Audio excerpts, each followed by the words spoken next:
Assalamualaikum warahmatullahi wabarakatuh. Perkenalkan, nama saya Jaki Garvan Sanad dengan NIM 2501405159 dari kelas A2.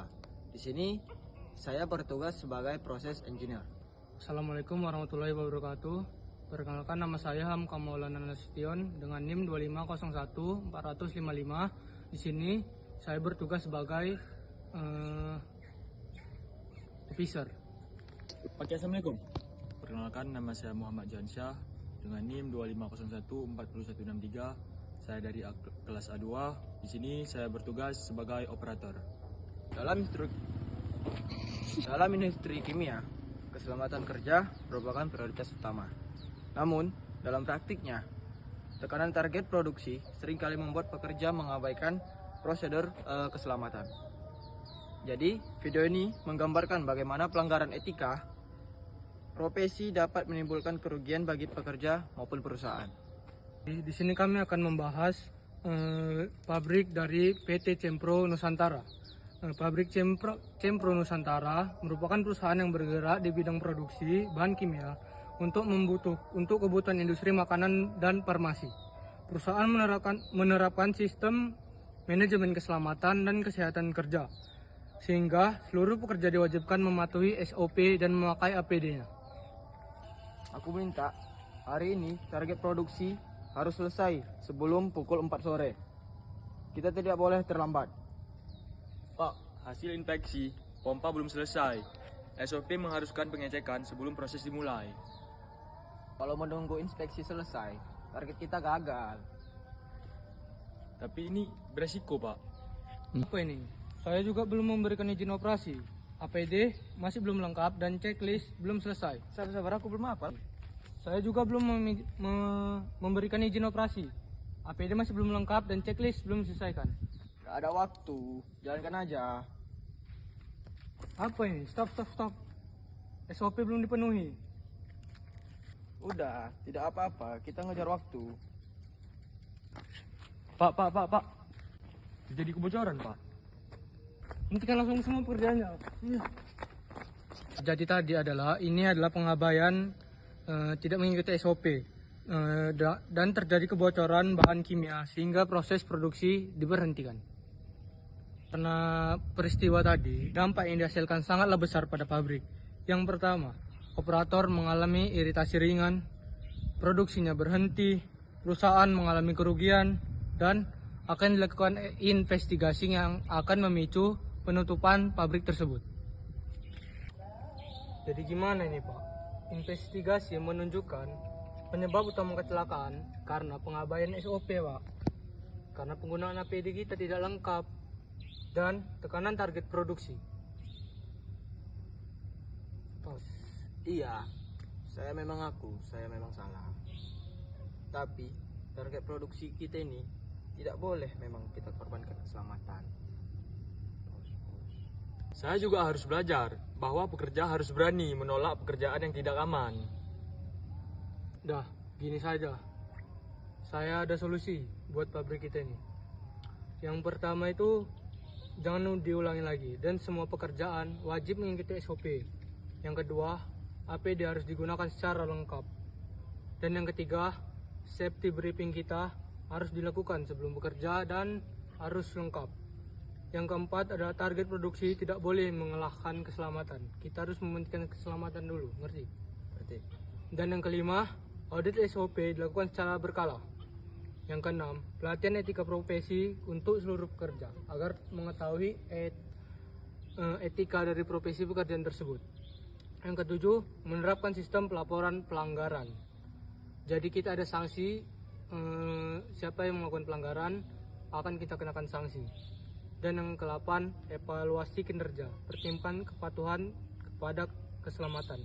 Bukan hanya mementingkan produksi aja, keselamatan kita nomor 1. Siap. Jadi dari kejadian tadi, saya belajar bahwa seorang pemimpin tidak hanya bertanggung jawab terhadap target produksinya, tetapi dia juga bertanggung jawab atas keselamatan seluruh pekerjanya. Dan dari kejadian tadi pun, saya belajar bahwa mematuhi SOP bukan sekadar mengikuti aturan, tetapi melindungi diri sendiri dari rekan kerja. Dan saya tekankan lagi, di sini saya sebagai safety officer, bahwa budaya keselamatan harus menjadi tanggung jawab semua orang. Keselamatan bukan menghambat pekerjaan, melainkan investasi bagi perusahaan agar tidak ada yang celaka dalam perusahaan tersebut. Kasus tadi itu menggambarkan seorang proses engineer yang mendapatkan tekanan untuk mencapai target produksi tadi. Untuk mencapai target tadi, ia mengabaikan SOP dan tetap memerintahkan operator untuk menjalankan proses meskipun inspeksinya belum selesai. Safety officer telah mengingatkan adanya pelanggaran, tetapi peringatannya diabaikan. Akibatnya terjadi kebocoran bahan kimia yang menyebabkan proses produksi dihentikan dan perusahaannya mengalami kerugian. Dan dari kejadian tersebut, kita tidak bisa mengabaikan pelanggaran etika profesi. Kita tidak bisa mengabaikan SOP kerja, tidak mematuhi prosedur keselamatan, dan penggunaan APD yang tidak lengkap, penyalahgunaan wewenang oleh proses engineer, mengutamakan target produksi dibanding keselamatan kita, tidak menjalankan tanggung jawab profesional sebagai engineer. Kita tidak boleh seperti itu. Masalah yang terjadi inilah beberapa penyebab yang terjadi di pabrik-pabrik tersebut. Yang pertama, tekanan kerja. Target produksi yang tinggi menyebabkan proses engineer mengambil keputusan yang tidak rasional. Yang kedua, kepatuhan terhadap atasan. Operator mengetahui tindakan tersebut salah, tetapi tetap mengikuti perintah karena takut terhadap atasan. Yang ketiga, budaya keselamatan. Budaya keselamatan belum tertanam dengan baik, sehingga pekerja lebih fokus pada target daripada keselamatan. Yang keempat, stres kerja. Tekanan kerja menyebabkan penurunan konsentrasi dan meningkatkan risiko kesalahan. Dan yang kelima, komunikasi organisasi. Kurangnya komunikasi efektif antara proses engineer, operator, dan safety officer menyebabkan potensi bahaya tidak segera ditindaklanjuti. Di sini akan saya terangkan dampak apa aja yang kita dapat kalau misalnya kita tidak mematuhi SOP dan seperti video yang tadi itu. Yang pertama itu ada cedera ringan akibat paparan bahan kimia. Kemudian adanya meningkatkan stres kerja. Kemudian ada menurunnya rasa aman dan turunnya motivasi bekerja. Untuk perusahaan, pertama itu ada produksi yang terhenti. Kemudian ada kerugian finansial dan biaya investigasi yang meningkat. Dan yang terakhir, reputasi perusahaannya menurun. Kemudian untuk lingkungan, berpotensi mencemari lingkungan jika kebocoran tidak segera ditangani. Dari yang kami amati tadi, kita bisa lihat dan kami akan menyimpulkan beberapa solusi yang bisa dilakukan pada kesalahan pabrik tersebut.